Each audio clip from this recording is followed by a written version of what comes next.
We are now standing in the middle of the Indian artifacts, and this part of the country was covered with Indians living here in great numbers. In fact, at Castagon Springs, there are burials up there of probably 300 to 700 graves up in that area.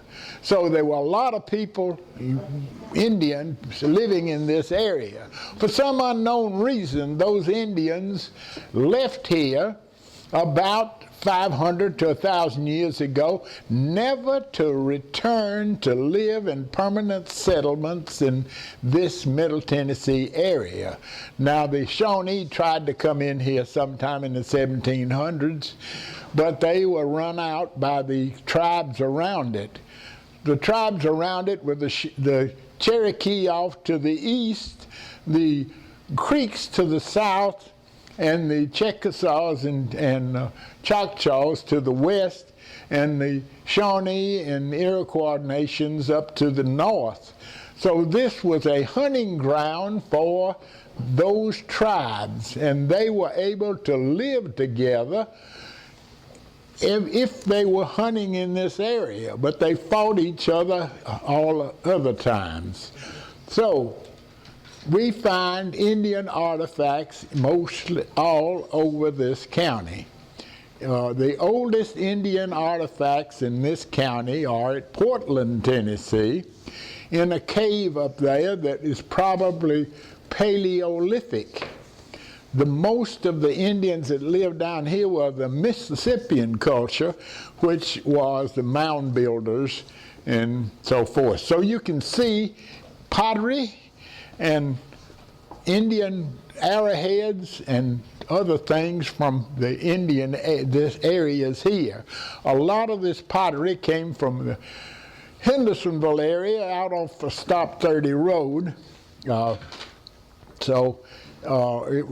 hadn't been destroyed by some plowing or whatever. So anyway, that is a good thing for you to bring your children back and let them look at these articles, and we have some explanations about them and what they look like and what they made. They only had one piece of a metal, and that was copper, natural copper that they could beat into ornaments, not for spears, but just for ornaments, earplugs and so forth and so on. So then sometime about 1690 there, the whites started wandering over the mountains coming into this area to hunt and sell the skins of the animals back to Europe.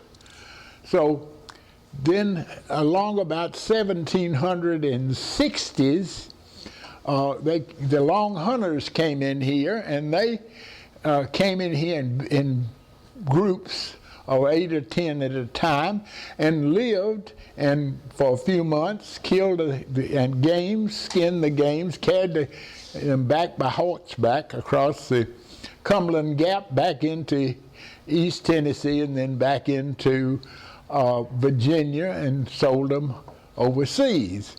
So that was a way of making money other than farming. They farmed, and then they laid their crops by, and then they came hunting, went back and laid the crops by again and came back. But anyway, the Bledsoe brothers came here quite early, and one of them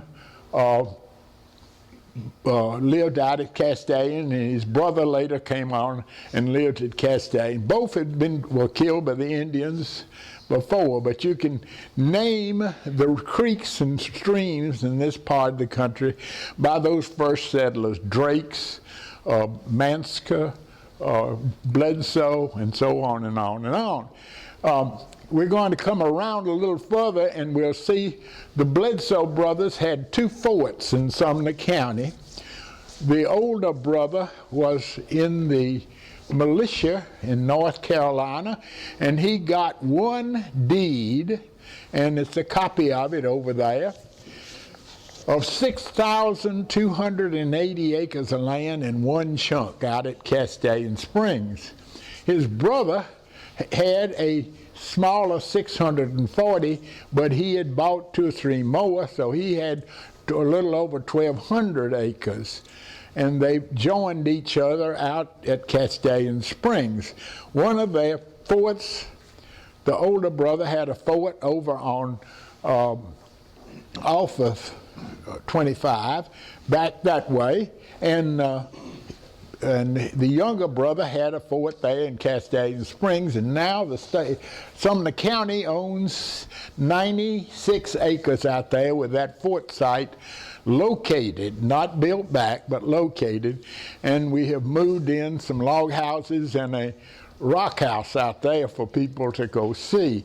So sometime this summer, or in the spring, I mean, they will have a colonial fair out there, and so make it a point to try to drive out and see the fair and see these houses.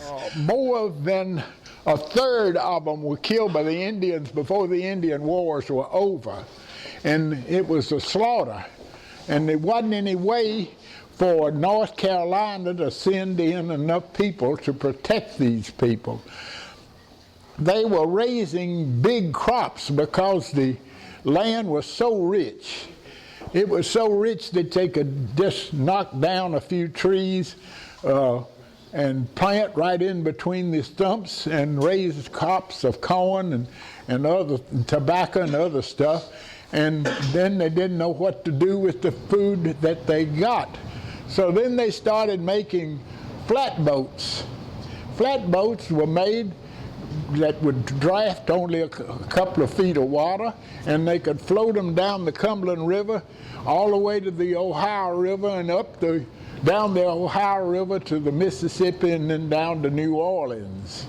They would, when they got to New Orleans, they'd sell those products and then come back with spices and sugar and cloth and things that they needed, like iron, and also some coins. So in these displays here, you'll see some silver coins that they Spanish coins, and you'll see them cut into little bitty pieces. You have to realize that a coin this size might be a month's wages. And to pay somebody off, they just take a chisel and cut it into pieces. Now you have to realize that the Spanish coin had no value other than the silver in the coin. So a little piece of silver was worth something, even though it wasn't the whole. So anyway, as you come around, you will see the land grant deeds and the artifacts found in these fort sites. I like to impress on you how hard it was to live and survive in this part of the country for that first 15 years. They came here in the winter of 1779. The river at Nashville was frozen over, and they were able to drive their cattle and ride their horses across the river to get to the bluffs at Nashville. They built little bitty forts and tried to build little houses out in the country where their land was, but the Indians would come back and kill them. And the Indians did not fight a war. They fought a war from hiding in the bushes, and you pass by and they just kill you and scalp you and all the other stuff. So you need to, if you're interested in the history, there are some extra good books written about the history of this area, and I'll tell you about them later on if you're interested. We'll move on a little ahead, and we'll show you some of the tools that they used in that first settlers. First settler came on horseback, no wagon roads. And so to get here, he loaded his horse down And then he had a pack horse, and if he were a blacksmith, he would load his anvil and his hammers and some scrap metal on that horse and bring it into this part of the country. And the blacksmith would do his thing, making horseshoes and helping build the farming tools that you needed. And then the other farmers could not bring their equipment in. They had to make it after they got here. So it's interesting to see the tools that you have to make the things that they needed. Blacksmith shop is here. The blacksmith shop would make it. He made everything from the wagons to the plows. And the plows only had one piece of metal in it, and that was the bottom part of the plow. And it had a wooden moldboard on the side of it, and some bolts to tie it together. And that was very simple to make, but it worked. And of course, it had to have this metal piece at the bottom to cut the roots, because this was all in woods at the time. So anyway. The major crop in this part of the country was corn. Corn, you could survive with corn. Corn could feed the cattle, it could feed the hogs, and then you would have hog meat. And then your corn was also used to make hominy and put away for the winter, and also was made into whiskey. They brought stills early. And they made the stills, and that was one of the products they shipped to New Orleans, was whiskey in barrels, and corn, and tobacco, and some cotton, and other things. But they shipped those all into New Orleans or Natchez, and sold them, and brought back the money and the sugar. How many of y'all know anything about a sugar chest? I know that you do, and a good old sugar chest from this immediate area might be this size, and bring $15,000, a good one. And they brought sugar back, and they put it in the box and locked it up, because the workers and the children love sugar just like they do today. And so, come on around a little further. The blacksmith, as I said, was one of the most important people in this part of the country. Some few years later, in came the tinner, and the tinner made everything from a spittoon to a bathtub, like you see hanging on the wall, and buckets and so forth. And then, along with the first ones that came in here, the carpenters would make a loom like this one you see here, and you could make cloth. And they made cloth out of 3 different things in this area. So and one of that actually here. Huh? They had to craft that here. Yeah. Mm-hmm. That one actually works. And they brought, of course, they raised cotton, and they could make cotton, and then, of course, they had sheep, and they had wool, and then they raised hemp. And they raised hemp in a big amount, and that was the linen that they crossed over with wool to make it not so itchy. So anyway, but who in the world knows what flax is? Marijuana. Well, anyway, they raised marijuana, but they used it for something else. Well, today we are corrupt in that. But anyway, they raised and made their own cloth. They made their own tools. They made everything they needed. And then they got to New Orleans and were able to bring back some of the things that they needed from down there. Of course, gunsmiths came into this area quite early. A young man was born up at Castellan Springs and started in the gun manufacturing business in the 1820s. And he later moved to Nashville and stayed there a couple of years, and then moved on to the into Missouri and Indiana, and joined up the Mormons and moved west, making guns all the way out the west. His name was Jonathan Browning. Now, Jonathan Browning had a second wife and a child by the name of John Browning. John Browning is the man that invented the BARs, the automatic rifles that we are so proud of today. But anyway, we also had a gunsmith here by the name of A.I. Heath, and he made guns out at north of Bethpage, and we still have some of his guns over here. We do not have any of Browning's guns. Oh, what is that? You know what that is? What? You're looking at. I don't know. This one right here. It's got all kinds of little This tools. is a weasel. Oh, okay. A weasel.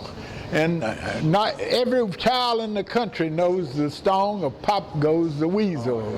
Well, a weasel is a means of counting a hank of yarn. And you put it on there and turned it and turned it and turned it. And when it got a hank of yarn on it, there's a little stick down in the bottom of it would pop. And so pop goes the weasel. So that's the weasel. There's two things that a man did not come into this part of the country unless he had. And that was a knife and a gun. If he had the gun, he could kill the animal. But if he didn't have the knife, he couldn't eat the animal or skin the animal. So he had to have the knives and the guns to get in here. This part of the country, especially Gallatin, was occupied by the Union Army quite early. And the reason because it was occupied early is because the railroad was here, and they had already occupied Nashville. In occupying Nashville, they needed the railroad to bring in supplies to the army in Nashville. So they came to Gallatin and built a fort on the hill over near the depot, and to protect the railroad. This county had a courthouse at the time, and the courthouse looked like this. Right at the top of the courthouse was a ball made out of copper, and this is the ball off the courthouse. As you go around, you might look and see where the Union Army used to shoot at it just for the target practice, and some 60 caliber holes in it where they shot with their muzzle loaders. This is some of A.I. Heath's guns right here. You'll see a pile of guns all over here. Al Bennett made a trade and gave us these guns, so we've got a pretty good collection of old early guns here. This part of the country was settled early, and horses were a big number of horses in this area, and then they started racing horses. We had 5 or 6 race tracks in this immediate area over different periods of time, and one of them was right out at the edge of town, one up on the ridge, and one back over on the east side of town. But the horse racing was quite a big thing, and Andrew Jackson was in the middle of that doings, and he also had traded with people up here to train horses for him.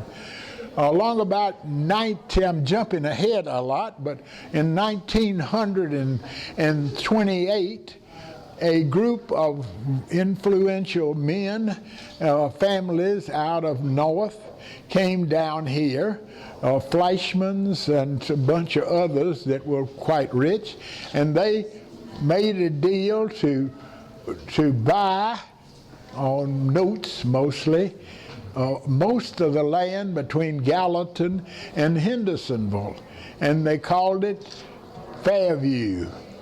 They really called it bluegrass.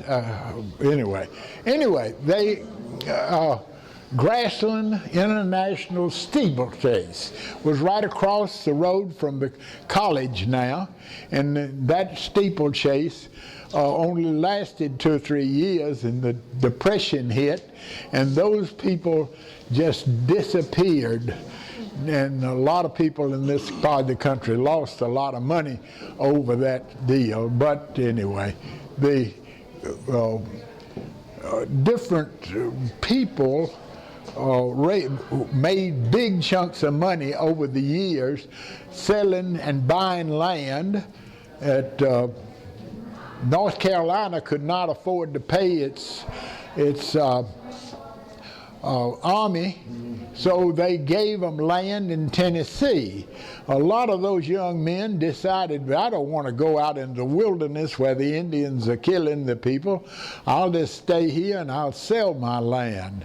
And he'd sell his 640 acres for something like $1 or 50 cents an acre, and somebody would buy it and then sell it off into different tracts.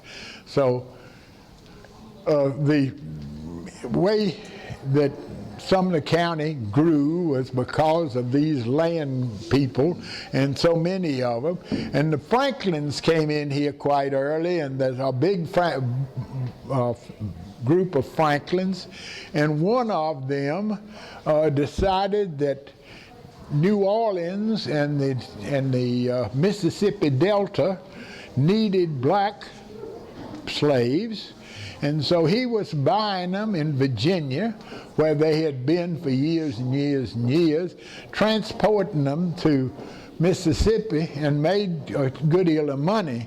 He built Fairview down at 5 miles down the road, and had a big farm down there, and later on quit that business.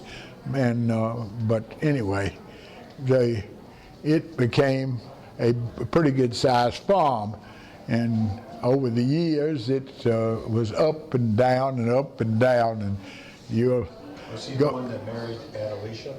Yes, he married Adelicia. He was some 20 years older than Adelicia, or maybe more than that. She was looking for money, as well as a husband, and she got both. She did that multiple times, right? Yeah. No, 31E was a main traffic to the Florida area, coming through 31 and down into Alabama and then on into Florida. And when I was a kid, I'd visit my grandfather in Florida, and I'd talk to people down there, and they'd say, "Where are you from?" And I'd say, "From Gallatin." And they said, "Oh, Gallatin's an unusual place. Watch it."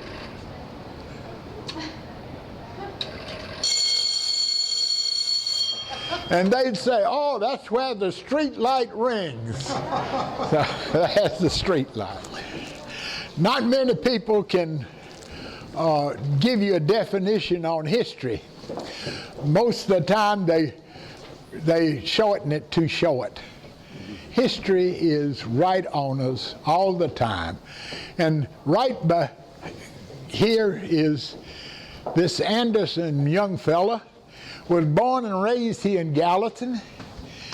His daddy helped him build a soapbox derby car.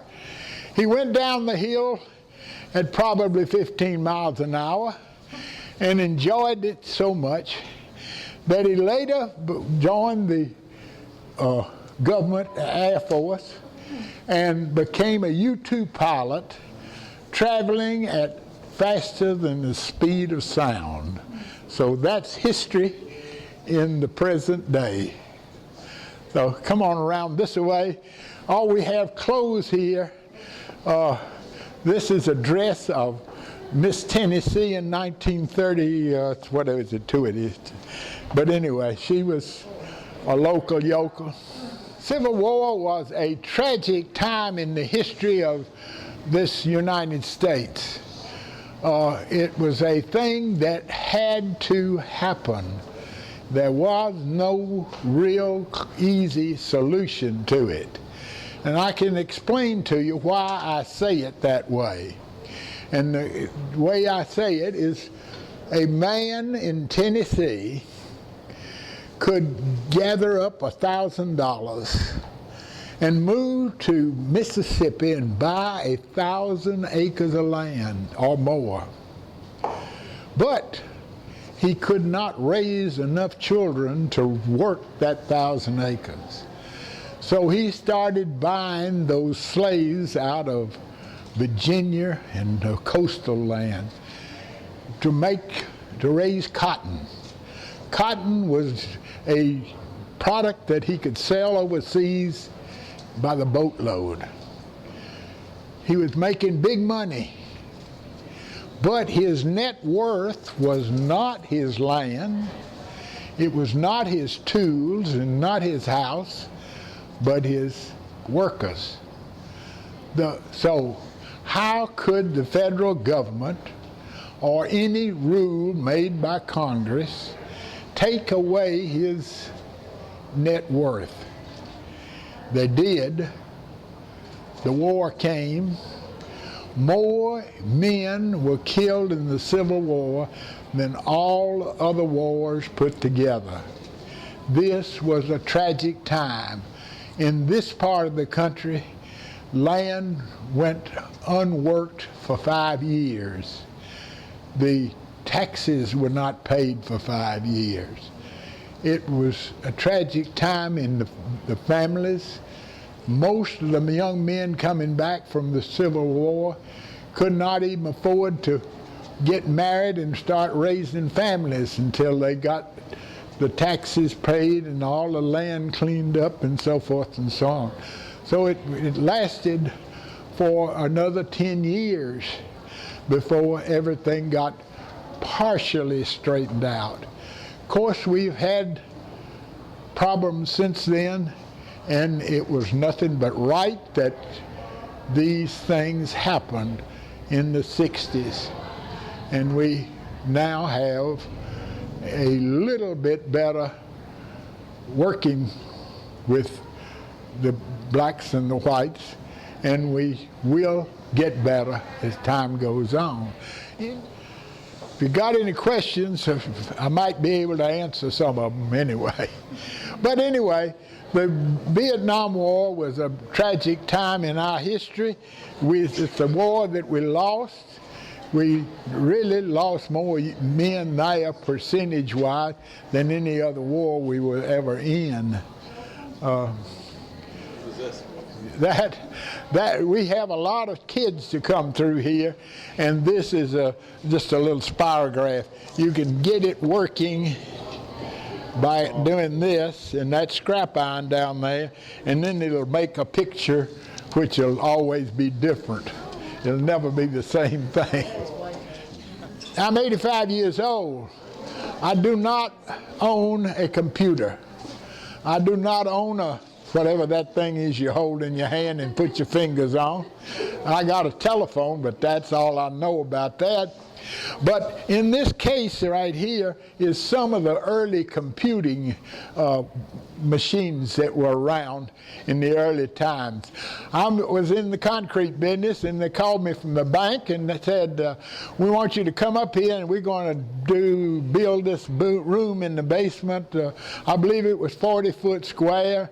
We got to have it moisture proof, we've got to have it heated, we've got to have it soundproof and all of this kind of stuff. And they built this room and put this computer in there. That computer could not do what this lady's got in her hand. That little computer right there. Today, I can ask one of my grandchildren what day was so-and-so born in what year? And they come up with the answer quicker than I could look it up in the encyclopedia. Encyclopedias are worthless now, worthless. So anyway, these are computer parts that are now obsolete and will be more obsolete as time goes on, I'm thinking.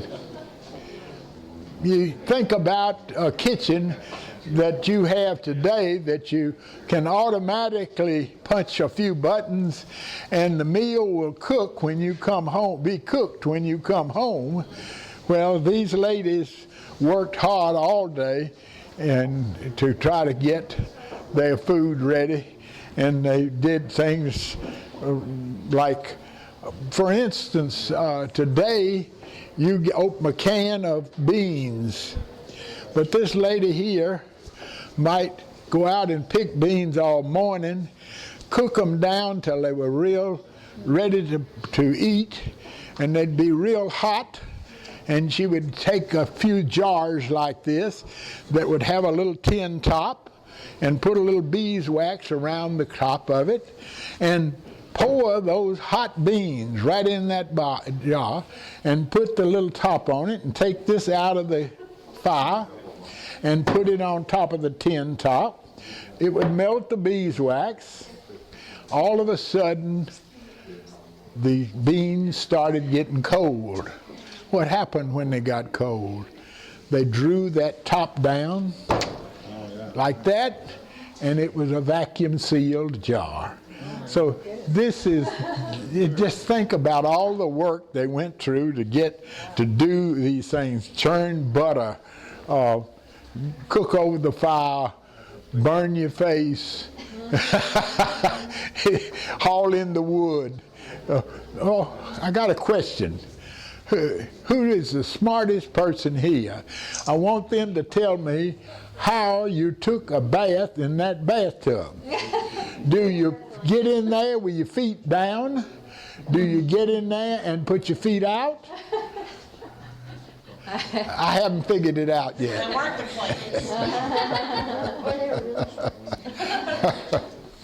Toys. Kids had toys from the beginning of time. The Indians made little toy for their kids out of clay and so forth. The early settlers made them out of wood and other things. Then along came the great Industrial Revolution, and they made automobiles like this for their children. This happens to be one that might be worth up into the 4 figures very easily because it is a standard car of today. It happens to be a Lincoln, and it still has this original paint on it, so it could be worth as much as $2,000 to $3,000. Anyway, a lot of tools here, but I want you to go downstairs now and follow me down there, and we will talk about what's down in the basement. Look at the size of the engine. I know the engine's unbelievable. Was that 12-cylinder? No, it's a 4. It's a 6-cylinder. You know, it's 2 cylinders block, but it had two spark plugs. 2 plugs per cylinder. No, the reason for that was because this was a pumper, and if you want to, in the middle of a fire, and your spark plugs fouled out, then you're in big trouble. Yeah. then you can move over. Yeah. All right, it looks like this is all the crowd we've got left. All right, this is a 1927 American LaFrance fire engine, the biggest fire engine that Gallatin ever bought, and cost about $20,000, when $20,000 would have built a school. And some of the people who complained about Gallatin buying a fire engine when they should have built a school. That was Dr. Lackey said that. And this is the fire engine, and still runs. I drove it in here, so. This is, now Model T Fords, Henry Ford, if you know anything about your automobile, Henry Ford has to be the top of the story, because Henry Ford started making cars quite early, but he went broke. He went completely broke, but he decided that he had a better idea this time, and he built an engine and a planetary transmission, and very similar to a hydromatic. But anyway, he started making them in 1909.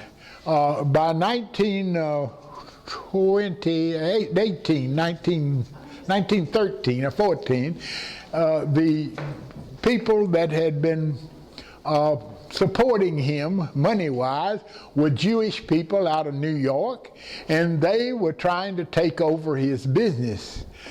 He had the patent on his engine and his transmission, and he told them that he didn't need them anymore, and he talked the Dodge brothers into financing him then, and they were his gear makers. All right? 4 years later, they decided that they needed a part of Ford, but by that time he was strong enough to buy them out, and he continued to make cars.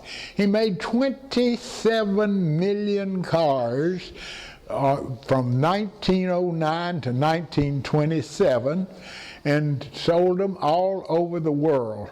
These cars had the same transmission, the same motor, all those many years. And if any of you need to know how to drive one, it had 3 pedals in the floor. Neither one of them was the gas. The one on this side, if you pushed it down with your foot, it was low gear. He had a lever over here, and he pushed the lever down and let this up, and you're in high gear, 2 gears forward. If you came to a stoplight, you would push this one halfway down, push this one all the way down, that was the brake, and you would stop. All right? Then if you decided to back up, you could leave this one halfway down, let up on that one and push this one, and you'd go into reverse. Now, you were playing it just like an organ, and your gas was up on the steering wheel. And so this car, for almost 18 years, he made the same car. Of course, Chevrolet came up with a 3-speed transmission, and he had to go to the A model, and the A model came out in 28. So cars were a boom in those early times, but this put every farmer that had any reasonable sized farm into the automobile business. He could buy one of these with no body on it and build a little box on the back and carry his milk to town.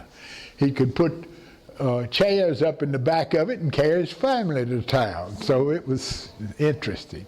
Now we'll walk on around a little bit further.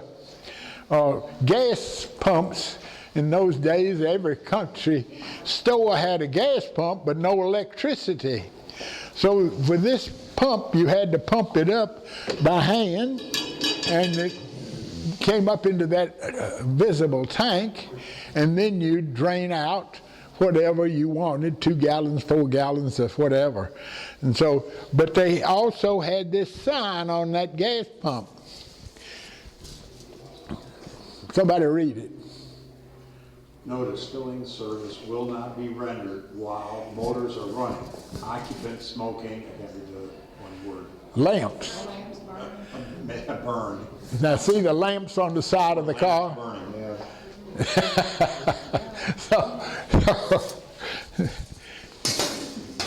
Anyway, let's come on around. Now Mr. Brown and Ms. Brown over here, Miss Brown, are kinfolks to this man right here, and he called himself Colonel Crash Brown. Colonel Crash Brown was from up at Westmoreland, and he was a great big man, and he would have shows all over the country.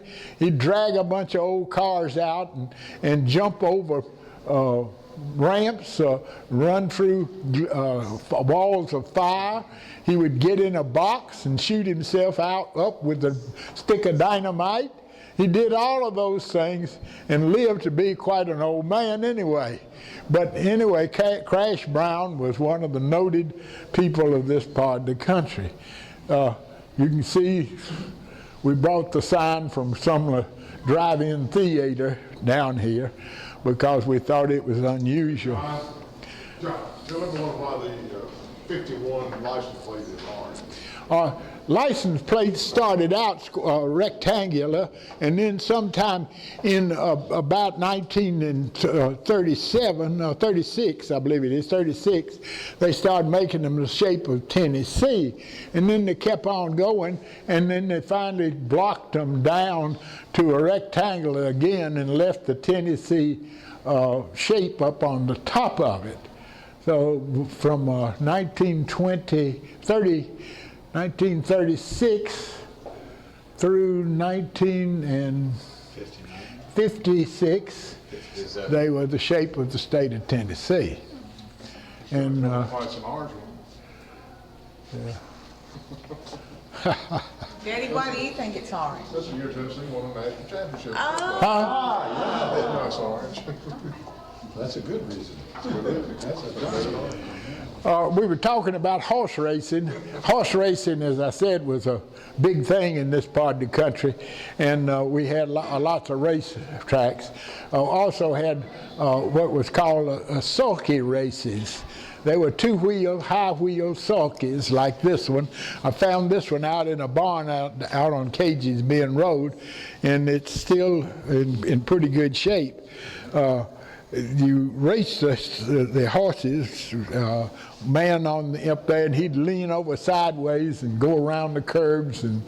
But later on, they put bicycle wheels on them, you know, and they're still racing them up north somewhere in the Indiana area. Well, here's a typical still. Now, this happens to be an illegal still. It was about sheriff up in Clay County gave me this and told me, said, now if you take it home with you, you got to take an axe and cut holes in it. I said, no, I'm going to put it in the museum. He said, well, you don't have to do that. So I didn't. But that is a typical still that you could find all over this part of the country 30, 40 years ago. But there's not hardly anymore. Behind this man right here is one of the lighting systems before TVA brought electricity into this part of the country in the 20s. This was a carbide generator to generate lights for a house where you had gas lights in a house. And they were always put in a concrete or a rock building outside in case they blew up. Would they blow up? Yeah. They would blow up. How many of you ever ridden a horse? How many have ridden a side saddle? No. Can you imagine trying to stay on a horse with a side saddle like that? Well, I brought you around here this far to show you that I have always tried to collect something that was old. Oh, by the way, you're looking at something that is a part of history, and that is a linotype machine. Today, you take a photograph in or a sheet of paper, and they photograph it. In a few minutes, they can print it out, and you got what you need. But this was the means of setting type 60 years ago, 70 years ago. You punch a button here, out came a mold, this side. That mold came out, and you put it over into that slot right over there. And in that slot, you gather them up, and then some babbitt back here, molted lead, would pour over the top of it, making a line of type. Oh, wow. In other words, it's about that much line of type. And then you'd set it into... You just keep doing that until you got a whole page of type. Oh, This is my story for bringing you down here. And this is, my father bought me and my brother a car, a Model T Ford, when my brother was 16. I was 14. My brother joined the Navy during the war when he was 17. That left me 15-year-old with a car, and I enjoyed every bit of it. One day I ran out of tires, and I was questioning everybody during the war, where can I find clincher rim tires? Nobody knew. They wasn't making them anymore. And so a fellow finally came by one day and said, I think I've got 6 or 8 of them hanging in my barn. I said, well, how much you want for them? He said, $35. I said, well, if I could find brand new ones, it wouldn't cost me but $5 a piece. He said, I'm going to give you a car, though, to go with it. So this is the car he gave me and the tires. I wore the tires out on the Model T. Eventually got this one running and used to drive it around all over the country. I've driven it to Nashville and all over, everywhere. That's a 4-cylinder, and this is 1946. I had hair then. So anyway, I had a great time with it. What year is this car? 1909. This is a 1909 Hupmobile, 4-cylinder, 30 horsepower, 2 speeds forward, and 2 seats. And I used to court in it with gas lights. Did you have to light those? How did they... Huh? You have to light those? Yeah. Yeah, you had a tank over here full of gas. Oh my gosh. And you'd light it because people could see you coming, but you couldn't see much going. All right, how many of y'all have ever killed hogs or been around hog killing? A few of you. Here's one back here that probably did a whole lot of it. But anyway, hog killing in this part of the country was one of the major things that happened every year, right before Christmas or in the first real cold spell that you had before Christmas. And you would have this big fat hog, 500-pound hog, and you'd roll him in that vat back there of hot water, and then you'd take him out and you'd scrape him down till he was clean and wash him down good. And then you would dress him out and hang him up overnight.